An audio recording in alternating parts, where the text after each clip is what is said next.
Hitik na naman sa bunga ang pomelo.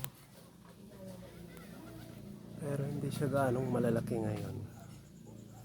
Ayan. Hindi siya ganong malalaki. Mainit kasi ang panahon. Ayan. Dami guys. Oh. May hinog na. Sa tindi ng init. Umalo siya dyan sa may Ternate.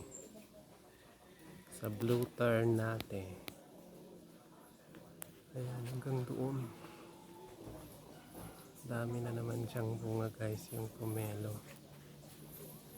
Ayan, hanggang doon sa taas. Ayan o. Kumpol na. Hanggang doon.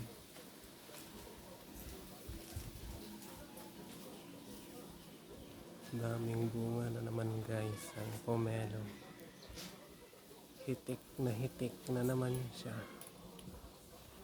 hanggang doon. Nakalaylay pa yung mga ugat ng baging na yan.